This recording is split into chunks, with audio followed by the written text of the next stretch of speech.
ब्रह्मदेव, पृथ्वी पर यदि इसी प्रकार जीवों का जन्म होता रहा तो उनके अंत की कोई व्यवस्था ही नहीं होगी। सृष्टि का संतुलन बिगड़ जाएगा प्रभु। और प्रभु, यदि ऐसा हुआ तो घोर अनिष्ट होगा। कृपया करके आप ही कोई समाधान सुझाकर इस समस्या का निदान कीजिए प्रभु।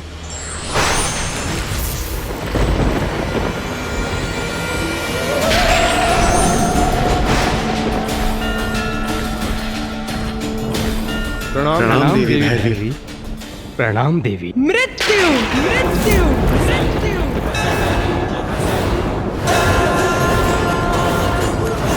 मृत्यु है आपकी समस्या का समाधान। आयु समाप्ति पर होने वाली स्वाभाविक मृत्यु।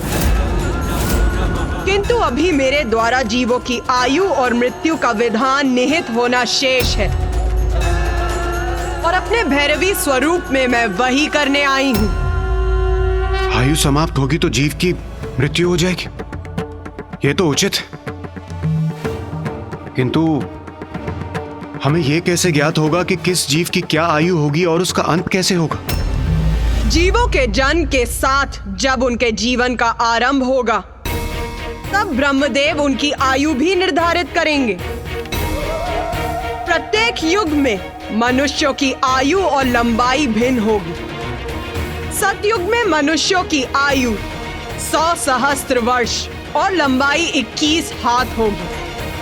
त्रेता युग में मनुष्यों की आयु 10 सहस्त्र वर्ष और लंबाई 14 हाथ होगी। द्वापर युग में मनुष्यों की आयु होगी सहस्त्र वर्ष और लंबाई 7 हाथ होगी। और कलयुग में मनुष्यों की आयु होगी 100 वर्ष और लंबाई 3.5 हाथ होगी। और जैसे जैसे कलयुग आगे बढ़ेगा, मनुष्यों की आयु कम होती जाएगी और लंबाई भी कम होती जाएगी। और कलयुग के अंत में मनुष्यों की आयु केवल 12 वर्ष रहेगी और लंबाई बहुत छोटी रह जाएगी।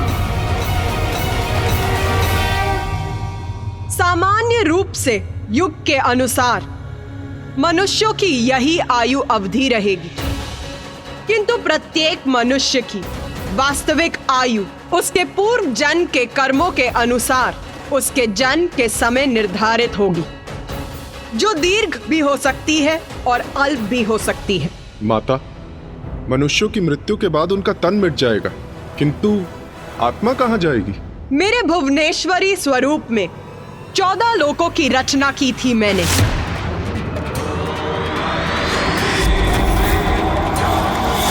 जिनमें आप सभी का निवास स्वर्गलोक भी है।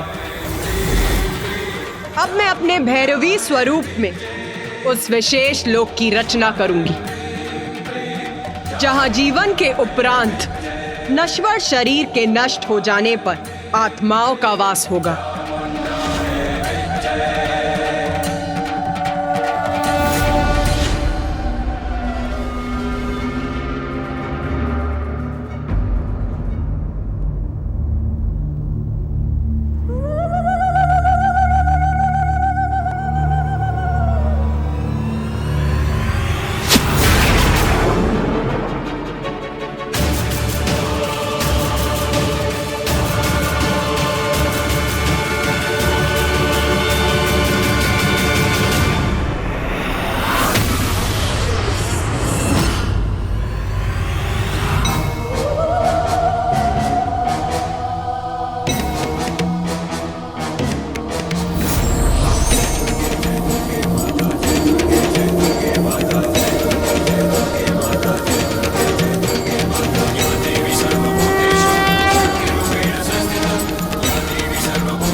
विशेष लोक।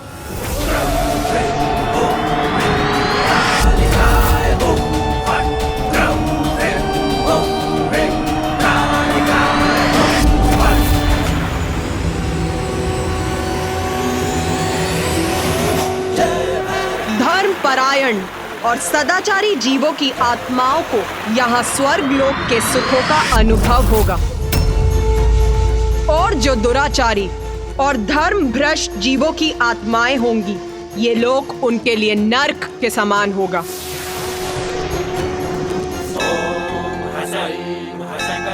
आत्माओं को यहाँ कर्मों का फल भोग कर, प्रायश्चित और साधना कर शुद्धि प्राप्त होगी। प्रत्येक मनुष्य को उसके कर्मों के अनुसार मेरे देवी भुवनेश्वरी द्वारा रचित भिन्न लोकों में जाना होगा। जो सत्कर्म कर यहाँ पहुंचेंगे, उन्हें यहाँ के बाद स्वर्ग में स्थान प्राप्त होगा, और दुष्कर्मियों की आत्माओं को निम्न लोकों में जाना होगा। किंतु जिन जीवों के लिए भक्ति ही सर्वोपरि रही, मेरी या किसी अन्य ईश्वर की, उन्हें मोक्ष की प्राप्ति होगी, और वो विष्णु लोक, ब्रह्मलोक अथवा कैलाश अर्थात दिव्य लोकों में स्थित होंगे।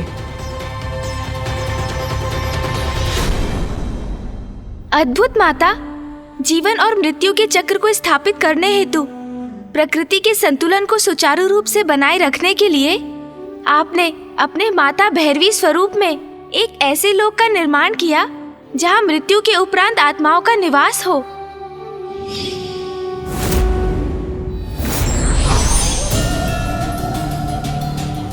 तुम्हारे मन में एक और प्रश्न उत्पन्न होने का आभास हो रहा है मुझे।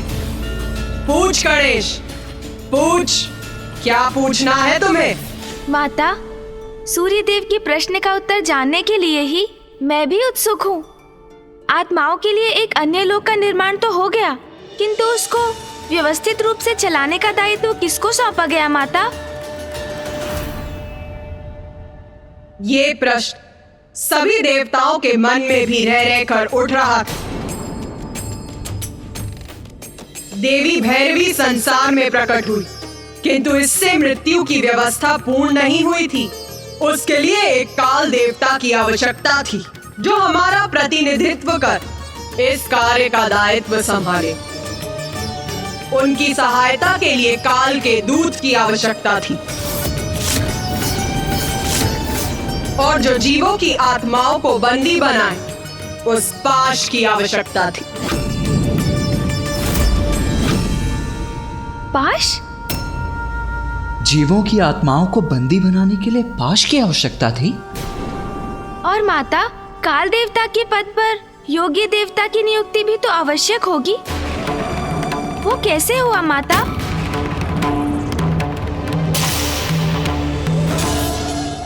प्रश्न पूछ रहे हो तो उसका उत्तर पाने का धैर्य भी रखो। हमें क्षमा कीजिए माता। सर्वप्रथम ये प्रश्न सूर्यदेव के मन में भी उत्पन्न हुआ था,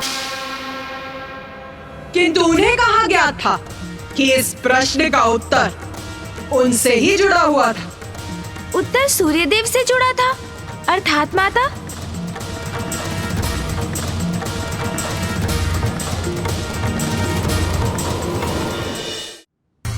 देवी भैरवी संसार में प्रकट हुई, किंतु उससे मृत्यु की व्यवस्था पूर्ण नहीं हुई थी। उसके लिए एक काल देवता की आवश्यकता थी। काल देवता के पद पर योग्य देवता की नियुक्ति भी तो आवश्यक होगी। वो कैसे हुआ माता? सर्वप्रथम ये प्रश्न सूर्यदेव के मन में भी उत्पन्न हुआ था। सूर्यदेव का विवाह देव शिल्पी विश्वकर्मा की पुत्री देवी संज्ञा से हुआ था। जब मैंने आदित्य सूर्य का सृजन किया था, तब उनके तेज का उत्पन्न होना आरंभ ही हुआ था। तब उनकी एक पुत्री यमी और एक पुत्र यम, 2 संतानें हुई थी। कुछ समय के लिए तो सब कुछ कुशल था, किंतु समय के साथ सूर्य का तेज बढ़ता गया।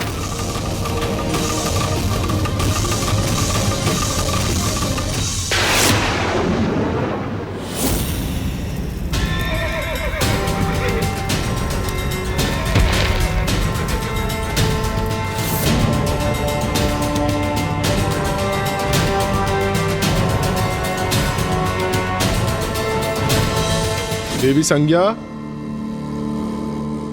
देवी संज्ञा कहाँ हैं आप? आइए देवी संज्ञा। संज्ञा, अब तो पकड़ी जाओगी। संभवतः आंगन में होंगी।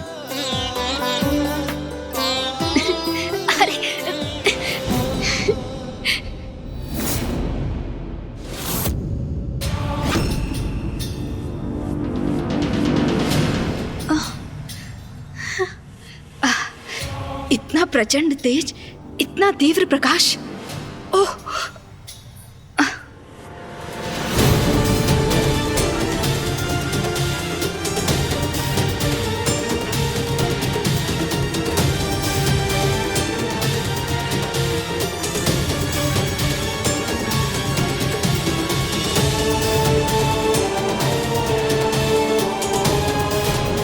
सूर्यदेव का तेज असहनीय हो रहा है हमारे लिए।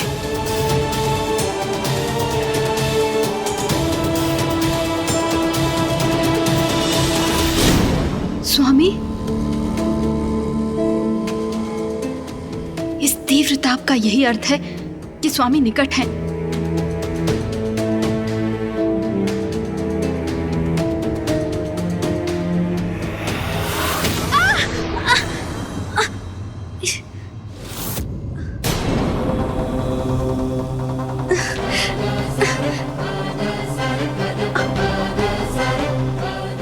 स्वामी, मैं वो। देवी संज्ञा, क्या मुझे इतना भी अधिकार नहीं कि मैं अपनी पत्नी का स्पर्श कर सकूं? स्वामी, ऐसी कोई बात नहीं है, मैं तो बस।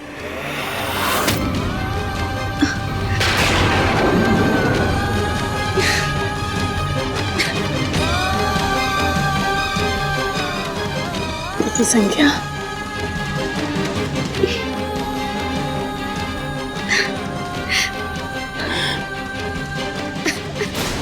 देवी संज्ञा, धैर्य रखिए, सब ठीक हो जाएगा।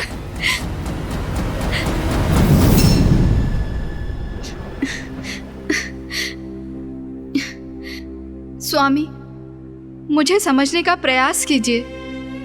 आपके प्रचंड तेज को सहने में मुझे बहुत कठिनाई होती है। तो आप मुझसे क्या अपेक्षा करती हैं देवी संज्ञा? मैं सूर्यदेव हूं। अपने तेज और अपनी ऊर्जा से संसार को जीवन प्रदान करता हूं, किंतु मेरी पत्नी मेरे उसी तेज और मेरे उसी ऊर्जा के कारण मेरे निकट आने में असमर्थ है।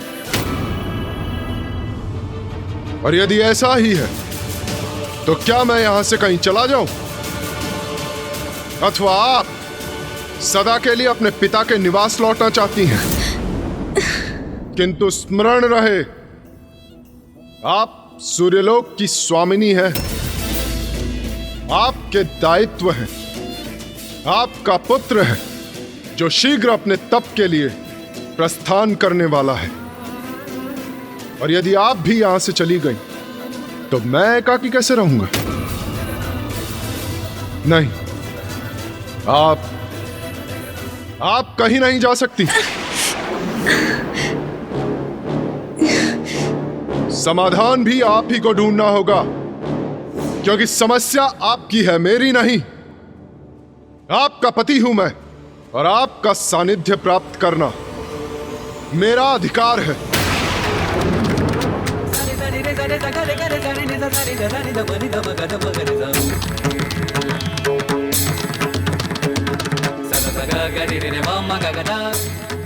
माँ,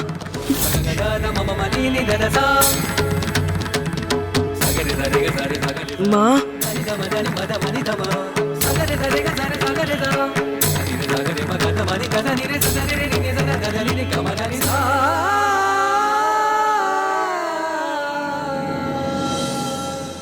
माँ, मैं आपको इस प्रकार दुखी होते हुए नहीं देख सकता, और आपको इस अवस्था में देख के तो मैं तपस्या के लिए कदापि नहीं जा सकता। माँ, पुत्र, तपस्या के लिए तुम्हारा जाना अत्यंत महत्वपूर्ण है। तुम धर्मपरायण हो और तप तुम्हारा धर्म है, इसलिए तुम्हारा तप के लिए जाना उचित है। तुम मेरी चिंता त्याग दो और तुम तपस्या के लिए अवश्य जाओ। मैं यहाँ कुशल रहूंगी। उचित है माँ। प्रणाम। माँ, मैं आपका आदेश नहीं टाल सकता, इसीलिए अवश्य जाऊंगा मैं, किंतु अपना तप संपन्न कर शीघ्र ही लौटूंगा।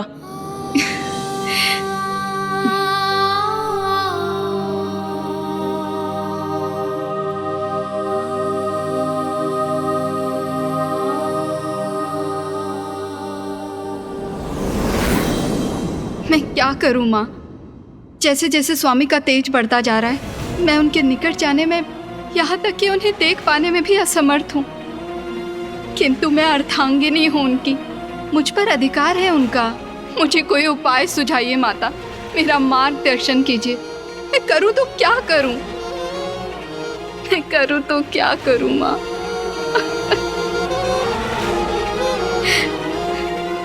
और आपको इस अवस्था में देख के तो मैं तपस्या के लिए कदापि नहीं जा सकता माँ। तुम धर्म परायण हो और तब तुम्हारा धर्म है। तपस्या, घोर तप करूंगी मैं, और मेरा तप मुझे मेरे स्वामी के तेज को सहने की शक्ति देगा। हाँ माँ, मैं तप करूंगी।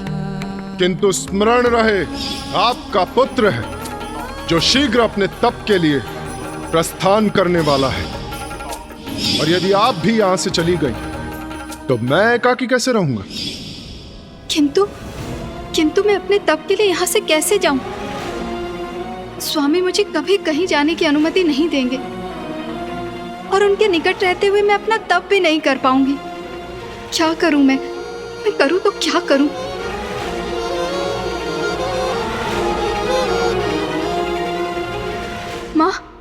माँ, इस दुविधा से मुझे मुक्ति दिलाइए माँ। कोई उपाय सुझाइए, कोई उपाय सुझाइए, कोई उपाय सुझाइए, कोई उपाय सुझाइए।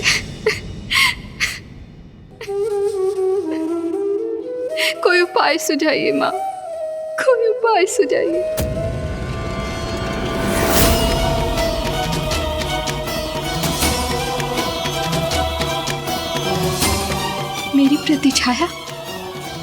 मेरी प्रतिछाया माँ। उस रात्रि देवी संज्ञा को यह आभास हुआ कि वो अपने तप के लिए तभी जा सकेंगी जब वो अपने किसी प्रतिरूप को छोड़कर जाएंगी, और उनका प्रतिरूप उनकी प्रतिछाया के सिवाय और कौन हो सकता था?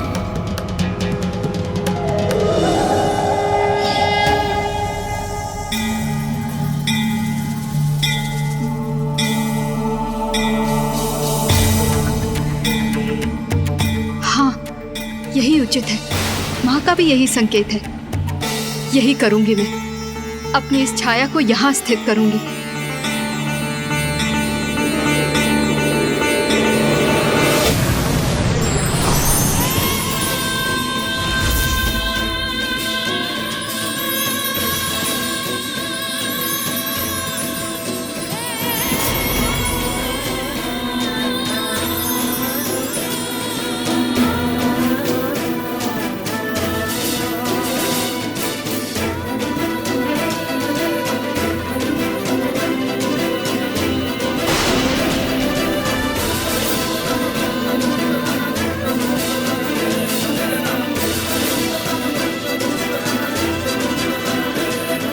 मैं देव शिल्पी विश्वकर्मा की पुत्री, सूर्यदेव की पत्नी देवी संज्ञा, तुम्हें सजीव होने का आदेश देती हूँ।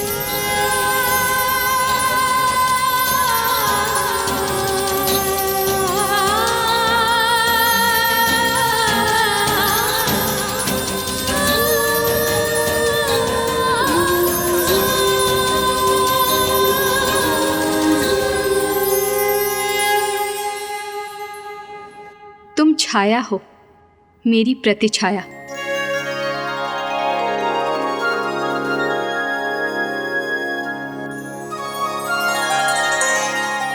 और देवी संज्ञा अपनी छाया को सूर्यलोक में छोड़कर पृथ्वी पर तप करने के लिए चली गई।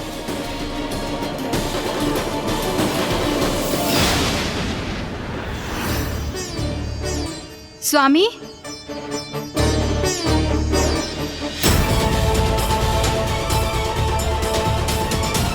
मुझे पुकारने का क्या लाभ देवी संज्ञा? क्योंकि यदि मैं मुड़कर आपकी ओर देखूंगा तो आप अपने नेत्र नीचे कर लेंगी।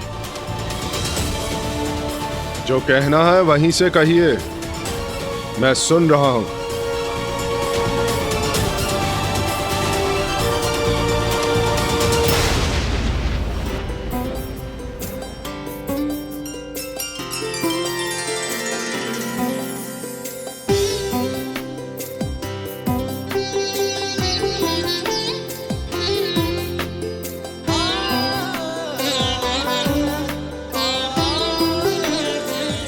स्वामी, आपको पूजा का प्रसाद दिए बिना मैं आपको कैसे जाने देती? देवी संज्ञा, क्या क्या ये सत्य है? क्या मेरा तेज आपको प्रभावित नहीं कर रहा? ये कैसे संभव किया आपने? बस स्वामी, अब और प्रश्न नहीं। आप निश्चिंत होकर अपनी यात्रा पर जाइए, क्योंकि अब सब कुछ कुशल है। उचित है देवी।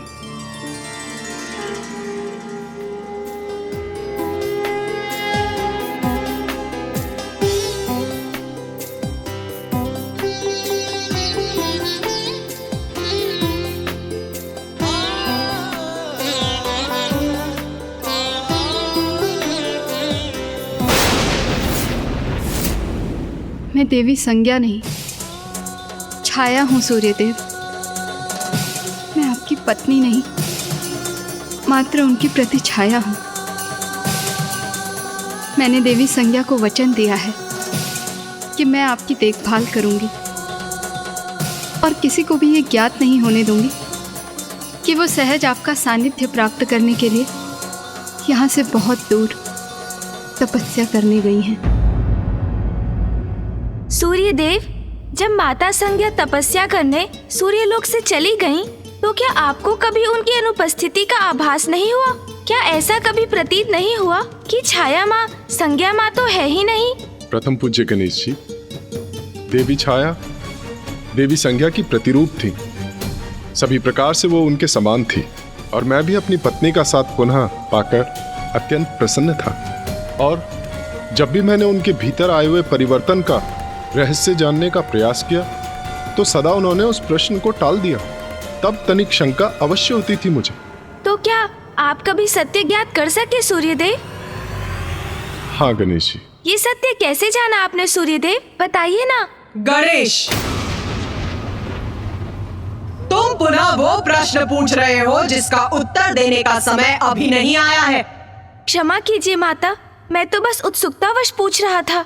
धैर्य गणेश, धैर्य। तुम्हारी उत्सुकता अवश्य शांत होगी। तो सुनो, सूर्यदेव के पूर्व किसी अन्य को यह ज्ञात हो गया था कि देवी छाया उनकी पत्नी देवी संज्ञा नहीं है। अब तुम्हारे मन में उत्पन्न होने वाले प्रश्न का उत्तर देने के लिए मैं एक प्रश्न पूछती हूँ तुमसे। उचित है माता। उस समय का विचार करो गणेश, जब देवी पार्वती में परिवर्तन आने प्रारंभ हुए थे तो सर्वप्रथम उसका आभास किसे हुआ था? महादेव को, कुमार कार्तिकेय को, या तुम्हें?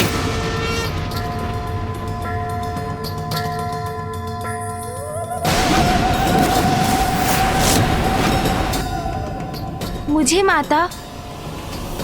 ओह, मैं आपका संकेत समझ गया माता। तो सूर्यलोक में जो घटित हो रहा था उस परिवर्तन का सत्य सूर्यदेव से भी पूर्व माँ संज्ञा के पुत्र को ज्ञात हुआ।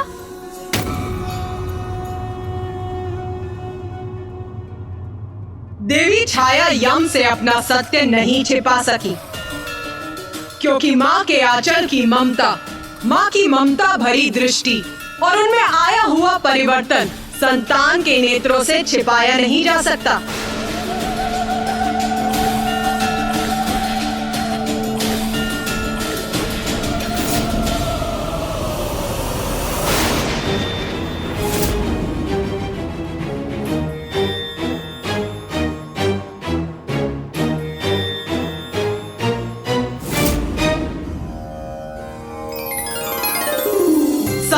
बीतता गया। सूर्यदेव और देवी छाया का सुखमय जीवन आगे बढ़ता रहा। उन्हें एक पुत्र शनि की भी प्राप्ति हुई। सब कुशल था, किंतु अब देवी संज्ञा के पुत्र यम अपना तप समाप्त कर वहां लौटने वाले थे। सूर्यदेव के वो पुत्र जिनके अस्तित्व से ही देवी छाया अनभिज्ञ थी।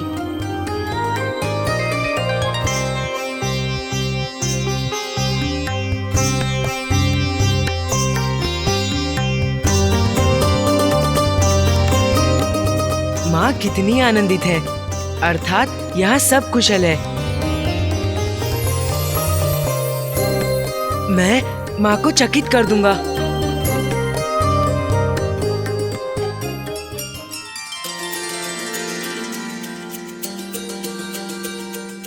स्वामी,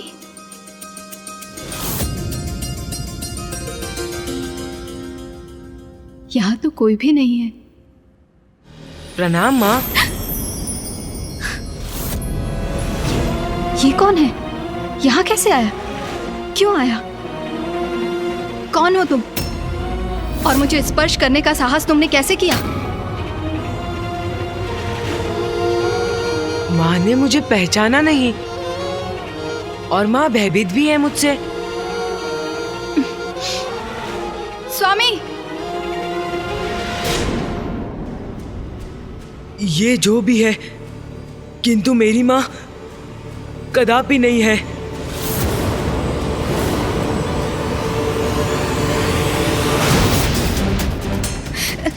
स्वामी, स्वामी, स्वामी देखिए वहाँ पे क्या कोई हुआ? है।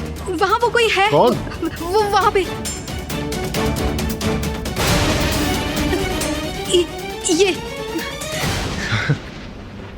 अब समझा मैं। अचानक अपने पुत्र को देखकर आप फूले नहीं समा रही पुत्र? और अपनी प्रसन्नता व्यक्त करने के लिए शब्द नहीं है आपके पास, है ना? कौन है ये और यहाँ माँ के स्थान पर क्यों है?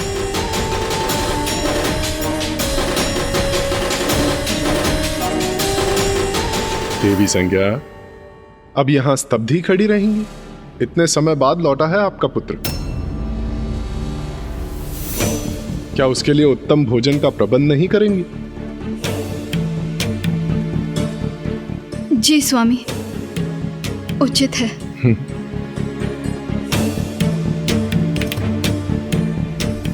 पिताश्री, ये मेरी माँ नहीं है।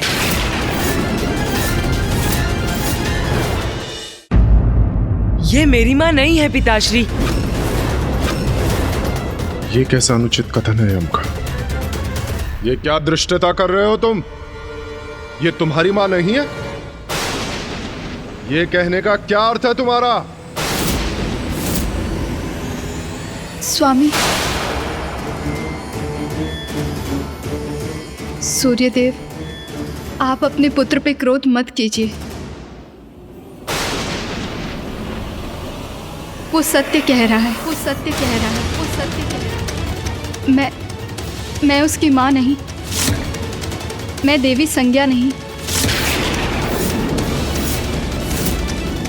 मैं छाया हूँ, आपकी पत्नी देवी संज्ञा की प्रतिछाया। आपकी पत्नी देवी संज्ञा की प्रतिछाया। आपकी पत्नी देवी संज्ञा की प्रतिछाया। देवी संज्ञा की छाया? मेरी पत्नी की छाया? मैं देव शिल्पी विश्वकर्मा की पुत्री, सूर्यदेव की पत्नी देवी संज्ञा, तुम्हें सजीव होने का आदेश देती हूँ।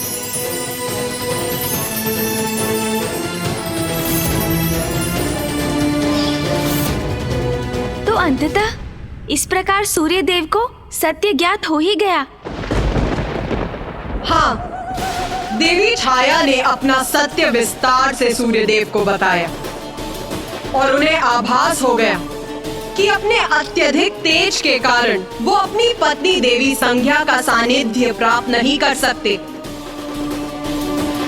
इसीलिए इस समस्या का निदान पाने के लिए वो अपनी पत्नी देवी संज्ञा के पिता देव शिल्पी विश्वकर्मा के पास गए।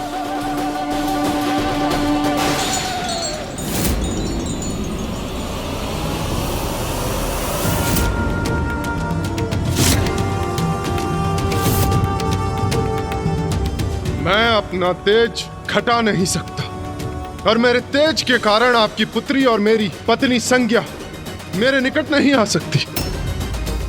इसीलिए वो छाया को मेरे पास छोड़कर मुझसे दूर चली गई है तप करने। अब आप ही इस समस्या का कोई निदान सुझाइए ससुर श्री।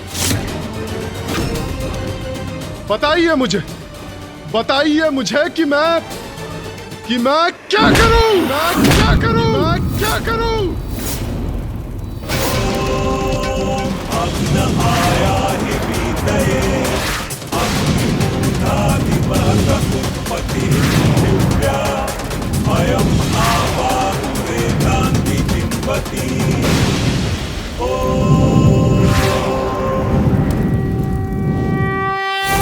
माता, ये तो और भी विकट परिस्थिति उत्पन्न हो गई थी। तो विश्वकर्मा जी ने क्या सुझाव दिया?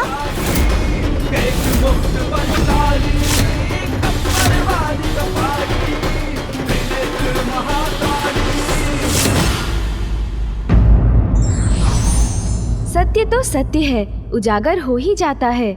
इसलिए हमें सदैव सत्य के मार्ग का ही चुनाव करना चाहिए।